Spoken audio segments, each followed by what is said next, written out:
Yes, yes, yes. I know all these things.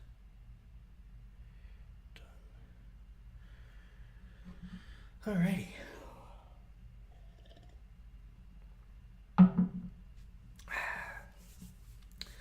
Little tea action. Little sore throat. No problem. We're gonna push through, everybody. Don't worry about it. All right.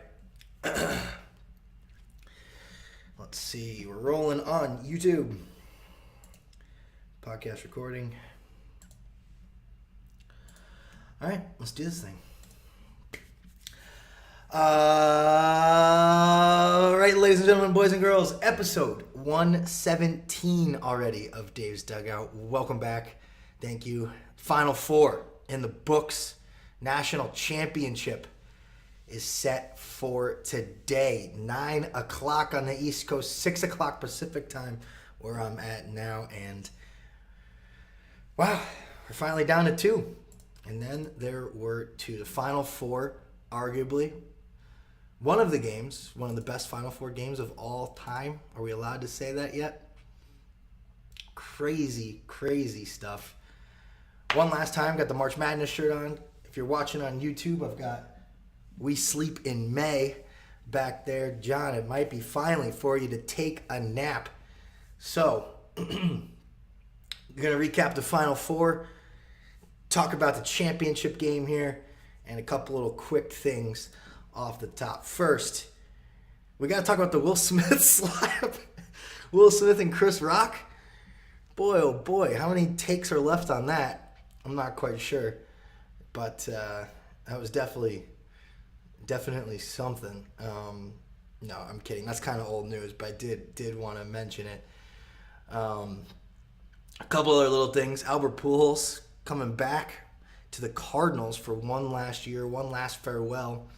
You know, I was going to make fun of Coach K, and I probably will at some point for the farewell tour. It didn't work out for him. Hopefully it'll work out for Albert Pujols. Glad to see him back in a Cardinals uniform. I mean, he never should have left. But there we are anyway. Just wanted to make sure that was working. So, there's that. New Orleans, is there a better city for the Final Four than New Orleans? Looks like everybody's having a blast. Wish I was there. The blue blood topic I wanted to talk about. I don't want to make all the Villanova fans mad at me, but personally, 5 blue bloods. If you ask me, there's 5 blue bloods. There's Kentucky, Kansas, UNC, UCLA, and Duke. Which is funny that I wanted to dig my heels into this one and say that that's all there is and there's no exceptions. The more time that's gone by, I'm almost willing to. It's weird because it's when does it start, I guess would be the question. And is Duke one? I don't think you can't argue Duke isn't one. But they hadn't won a national championship until Coach K got there. So was Duke a blue blood in 1979? No. Obviously, it's been 40 years, so 40-year track record's pretty good. But we got to see what they can do without one of the best, if not the best coach of all time. Now that, spoiler, if you didn't know, his career is over. Unless he pulls a Brett Favre or a Tom Brady here and says, oh, just kidding, I'm coming back. Actually don't want to lose on a loss. Retire on a loss. Which, you know, for most people, that's how it ends. Very rarely do you get to go out on a win. So there's all that. So anyway, we're live streaming here on Instagram and on YouTube. If you're listening to the podcast, thank you. Please like, share, and subscribe on any of the platforms on how you're listening. Does help very much so. And let's see, what other housekeeping things?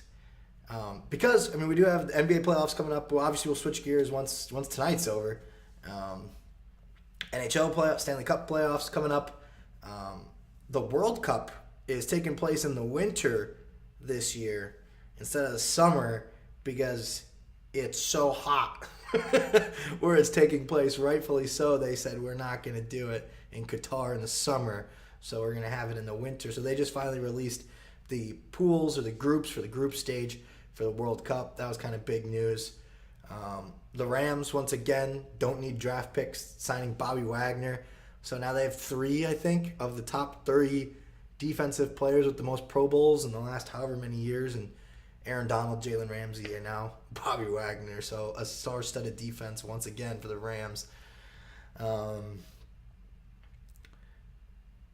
Xavier won the NIT. I think we all know I was hot on Xavier in my top 40 all year long.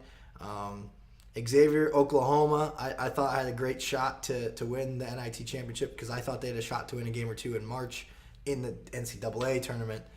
A&M obviously up there, they made it to the championship game. I wasn't as confident with A&M, but they made it to the championship. So congrats to them. And crazy enough, they had a new head coach watching there, the coach from Arizona. Gosh, I'm blanking on his name, Sean Miller. Sean Miller was there watching his team play in the championship game, but he wasn't coaching. Their interim coach was coaching. So that was kind of a crazy scene to see, like,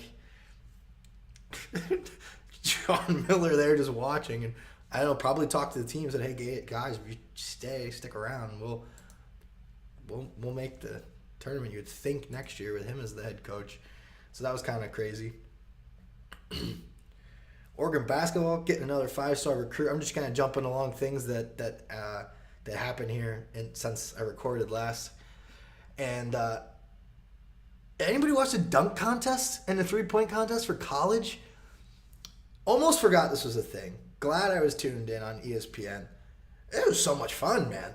The college, I mean, what was her name? Was it Kendall Spray? I know her last name was Spray. I was like, oh man, she's spraying the She was incredible. Put on a show in the 3-point contest. And the winner of the women's and the men's 3-point contest, they actually go head to head for like a battle of the champions. And the women have won, I forget what they said, 7 of the last 9, something like that. And man, she finally got beat there in that. But boy, she had the best day out of anyone, men and women, in that. So that was incredible seeing her shoot the 3 like that. She was. They said it, I think it was like Jay Billis and a couple people on the call where, I mean, she literally, it looked like a video game. It looked fake with how many threes she was making. It was incredible, really cool. And the dunk contest was better than the last 5 NBA dunk contests I've seen. You could honestly you can exaggerate and say put together. It might not be exaggerating. The college dunk contest this year was fantastic. That's no exaggeration. It was incredible. Really, really, really cool there. And so that was just another crazy thing that happened there.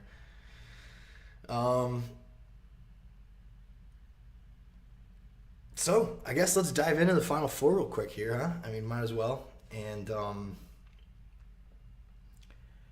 but probably one of the most hyped Final Four games there were. I've heard this point made. I think if it was on CBS, it would have broke probably viewing records. It was on TBS this year, so I believe they said it was Gary Parrish and Matt Norlander said I think about 30 million more people have access to CBS if it would have been on that channel. So just the numbers when they come out, if they haven't already, the Nielsen numbers or whatever, it obviously would have been higher. But I still think it's going to be one of the most watched Final Fours in a while. There with UNC and Duke. Obviously the headliner, which is crazy because we also had 2 quote-unquote blue bloods in Kansas and then Villanova. Villanova, you want to call them a blue blood or a new blood? Either way, they're one of them. You want to split hairs? I would probably still say new blood, even though they've been around and really good. Back even when the Big East was really good. Whatever, we're splitting hairs, I think. You've been in, multiple of the last Final Fours. You've won multiple championships in the last 5-6 years. Nobody's saying that you're not good. So that was the first game. I guess we can start there with. Kansas Villanova. I'm going to talk more about Kansas here in a little bit, but I think finally it just caught up to Villanova. I think my hesitation to even not have them in the Final Four this year was, like I said, 6.5, 7-guy rotation. Then, obviously, you don't want to, say, that this game all depended on Moore getting hurt, but, it definitely didn't help. I think Kansas would have won either way. It would have been definitely a closer game, obviously, you would think. But just just it's like credit to Jay Wright. I mean, and Colin Gillespie. I mean, coming back for another year and playing. I think personally making the Final Four, they proved everybody wrong. Villanova, they're there to stay. They are not to be undermined ever again. I mean, that was an incredible run. Houston, an incredible run. Both teams, I mean, really they're kind of proving people wrong in that region of the bracket. So, congrats to both of them. Villanova, though, I think just ran into who I think is going to be the eventual national champion, and only one team can end on a win. So they finally ended on a loss here, and I mean, Kansas was just lights out. I mean, from the get-go, was it 10-2 to start the game, and they just never looked back. Villanova pushed, though, a couple times. They made it close, cut it within 6 there, I think a couple times.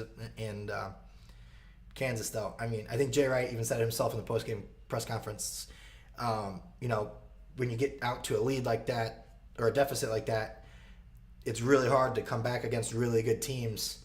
He's like, we tried, but really good teams can kind of hold you off, and that's exactly what happened. And it's crazy because it was 2 years or 3 years ago, probably 3 because 2 was the COVID year. We had Villanova and Kansas in the championship, and it was almost the exact opposite. It was Villanova who got out in the hot start. I think it was like 24-4. It's something around there. They had like an 18, 20-point lead like 5 minutes into the game, and it was like, oh, okay, well, there's one of your Final Four games. And this year Kansas flipped the script, and Kansas did it to Villanova this time. So if you keep up on the Final Fours, that's pretty crazy. A, that both of those teams are just seems like frequently in the Final Four, and B, that they can kind of a little role reversal there. Kind of cool to see especially if you're a Kansas fan.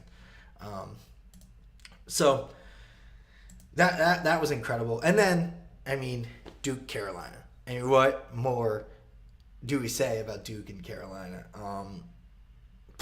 Boy, oh boy, I wish I was in New Orleans, first of all. Wow, it looks like everybody's having a blast there. And, I mean, just the storylines going in. Obviously, I mean, there were people. It was Duke. Do you want St. Peter's to win or North Carolina to win? And what would be crazier to end Coach K's career? Losing to the Peacocks or losing to North Carolina. And I think we all wanted to see the Peacock Cinderella story continue on, but I think Carolina and Duke in the Final Four, it's never happened before. If you didn't hear this, Duke and North Carolina had never played in the NCAA tournament before. I know it's crazy. How many, if I had a quarter for every time I heard Duke and North Carolina have never played in March Madness, I'd be loaded. This podcast would look a lot better.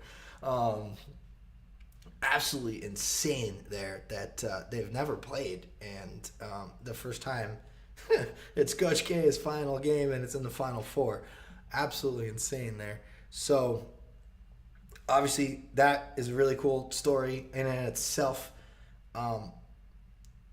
I think it's crazy now, full circle, we've come to learn that Coach K's first ever loss as a Duke head coach in 1980 was against North Carolina.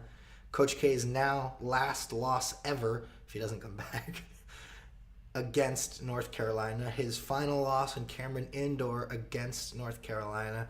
I mean, does a rivalry get any better than this? Coach K comes in, Duke is nowhere near North Carolina's level when it comes to history and success and anything. North Carolina, cream of the crop, up there with Kansas and Kentucky. Duke comes in with Coach K. In today's era, people say he would have been fired in year 3 because that's how long coaches last now. There's just too much money on the line, but they stuck it out with him back then. And thank goodness they did, because 5 national championships, 13, 17, 16 Final Fours, most ever Final Four appearances for Coach K in 40 years with Duke. So there's no argument. He's either 1 or 2 for the best coach ever. And then, I mean, you throw in the USA gold medals, and that might be what propels him to number 1 best coach ever in basketball, not just college. I mean, so he always has that, and that always comes up. Coach K, legacy, Duke. I mean, it's locked up there. Another national championship just would have. I mean, obviously, you love to hate Duke. People know I'm one of the ones that you like to root against Duke. It's just fun. They just have unlikable people, and the Grayson Allens and the Christian Leitners. It's just a thing. And grow up a North Carolina fan. How can you not go against them? So, I think a lot of the country is that you're either a Duke fan or a Carolina fan, or most people lean Carolina. So, like in that situation, if your team's out of the tournament, it's Duke, North Carolina. I think most people are going North Carolina, unless you're a Duke fan.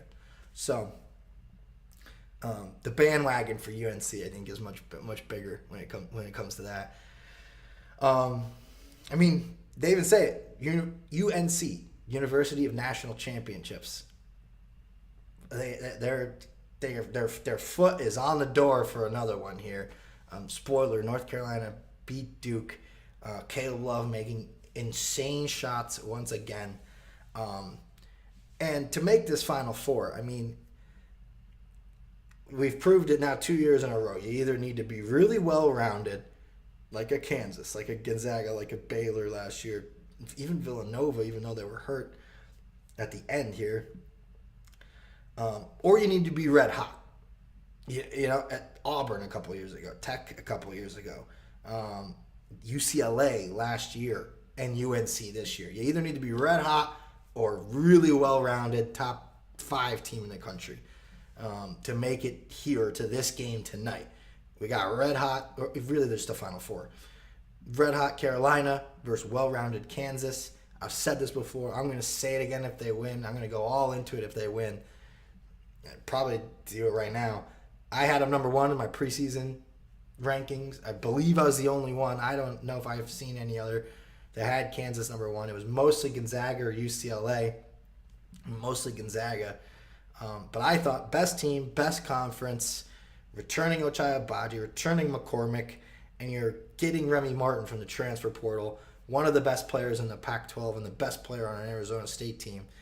So Remy Martin wasn't great all year long. I think he realized I don't have to dribble a lot. I'm not the best player on this team. I don't have to carry them.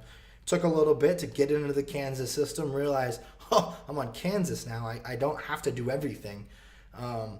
Was hurt, maybe disagreements with coaches because of that. They had to figure all that out.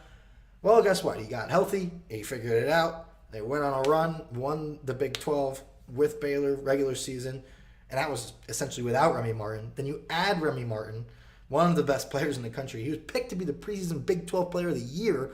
I would have argued it should have been Ochai Agbaji. That was right in hindsight. But Remy Martin, obviously because of the injuries and stuff, did not get that. But now comes into the Big 12 tournament playing great. Played great the first couple games of the NCAA tournament. Really didn't play great in this Final Four game, but didn't need to because Ochai Agbaji was, 6 for 6 from 3 to start the game. So, and I said, this Kansas team has been winning by double digits, and it seemed like they hadn't even played their best yet. Ochai Agbaji certainly hadn't played his best yet. Played great in this one. If Kansas plays like that, or really any of them play that well, I think Kansas is going to win. UNC now has proved us time and time again that they are red hot. And if Caleb Love is making shots from half court from logos and with 2 defenders on him with their hands in his face, he's just swishing shots. Nothing you can do. Brady Manick has been lights out. RJ Davis has been lights out. And then you have Armando Bacot.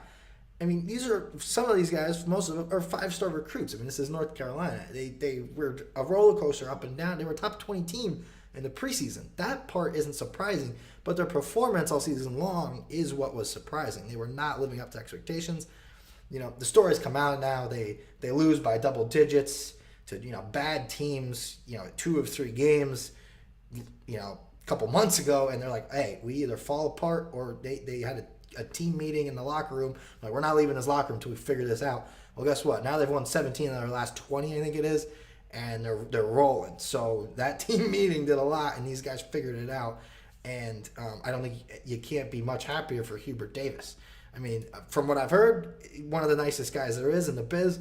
So to see a first-year coach, first ever guy to get to the Final Four, now definitely first to get to the national championship in his first year as a head coach. And the first-year head coaches, man, having success. We thought it was going to be Arizona, ends up being North Carolina. A point I wanted to make, we'll see next year.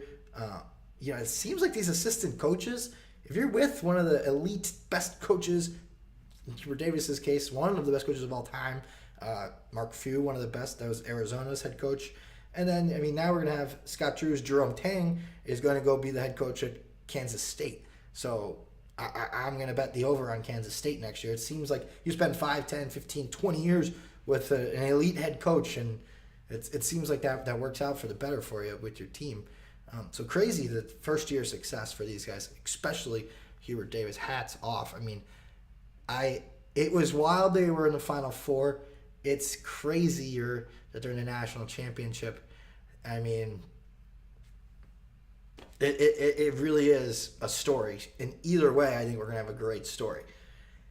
Story one, North Carolina wins, and this run is just capped off with the national championship for North Carolina. And Hubert Davis in his first year, insane. Story two, if Kansas wins, Kansas, one of the best teams all year, best team in the best conference, and they win the national championship. Bill Self and Kansas most likely will be suspended next year from the NCAA tournament. Bill Self could be suspended for a whole year, but he has a lifetime deal with Kansas, and Kansas has pretty much said they are going to back him no matter what. They'll have an interim coach for a year, and Bill Self comes back. It's better than firing Bill Self, and I agree with that. So if they did have to deal with these suspensions, that's going to be a story all year next year. Is Kansas going to be great again all regular season, and then they're just not going to be able to defend their title? That's going to be crazy. With Oklahoma State this year, it wasn't really a story because they weren't very good. It wasn't a big deal that they were ineligible for the tournament because they weren't going to make it anyway. But crazy that the Big 12 could have 2 years in a row now a team not eligible for March Madness, and this time could be the defending national champions. Obviously, that'll be a talking point all year long, so I won't dive too much into that. But just excitement, all around. It's just, I think this is a great matchup. I think Armando Bacot's going to be hard for McCormick to have a great game, so it's going to be exciting to see that. Obviously, Hubert Davis is great at changing. He just changed the way that UNC has played for years under Roy Williams, playing two bigs, changed that. So obviously he's a great coach and can adjust, and we'll see what he can do against Bill Self in a championship game. It's gonna be crazy. Did a lot of people maybe were to be more viewers if it was gonna be Duke and Kansas, maybe, but personally rooting for North Carolina against Duke, I'm not upset about that. The Coach K farewell tour went on long enough. I don't think we needed it in the championship game. Obviously, that's a whole other storyline we could have talked about. But the Hubert Davis thing is going to be a story either way, if they win or lose. That's crazy. One other thing wanted to hit on here with Kansas's success, just these last couple of years. I just think it's weird, and we've never been in the situation, obviously, with the 2020 season getting canceled. You can do these what ifs, and March Madness is one of those things you can always, who won, who could have won, who should have won. In 2020, it most likely was going to either be Baylor or Kansas or both in the championship game. Like last year, we had Baylor and Gonzaga, and those were clearly the two best teams. It was almost pretty close that it was Baylor and Kansas that year that got canceled. So we could have the Big 12 here with a team in the championship 3 years in a row, and Kansas being it 2 of the last 3. So that's crazy. So we could have Kansas in 2020. Baylor obviously won in 2021, and then 2022 we could have Kansas winning again. I just wanted to point that out here too. And just going back to Carolina over Duke. If you're a Duke fan, we had 5 national championships. If you're Carolina, you beat Coach K in the first time you ever played, the last time you ever played, the last time you ever played at Cameron, and the first time you ever played March Madness, and the first time you ever played in the Final Four. I don't think there's an argument for Duke fans for a while, unless Duke comes back and has like an undefeated season and wins the national championship next year. But still, they just be like, but we beat Coach K. It's just always have this dagger now as a Carolina fan that's just forever going to sit so poorly with Duke fans. I think that's fantastic. I don't think it really gets any better than that. We got a couple comments here. Kyle Hoffman's going for UNC to win it. Caleb Love for 40. Caleb Love, I don't know if he's going to get 40, but he's definitely going to make some crazy shot that we don't know how they go in. And $800, Kansas wins, but my heart wants UNC. So I'm more with you with that one. Obviously, I grew up a Carolina fan, and I think it'd be a crazy story. But I gotta go Kansas. I just think they're the better team overall, better team all year long. My preseason number 1 team. I want to brag about that. And I got money on it. I got $50. Kansas. When it got to the Final Four, I was like, Kansas win. I should have put it on when the tournament started. I mean, I have them in my bracket to win when there were. So this is what I want to say. When there were 68 teams, I said Kansas was going to win. When there were 4 teams, I put $50. Kansas was going to win. And before a team had even played a game this year, I said Kansas was the best team in the country. So, not backing off that now. Even though I think it'd be cool if Carolina won, I got to go Kansas. You got to ride with it. That's the bet of the night. I don't know if the money's there. What is it, -4, I think, at last check. Ken Palm thinks they're going to win by 6. If that helps you, I think you could do the -4 with Kansas if you want a little more money. The Kansas money line, probably not worth it. That's why I did it before the Final Four games started. Then the money was there for me for Kansas to win it all. So yeah, I mean those are kind of most of the points. Now Aiden joins. Great.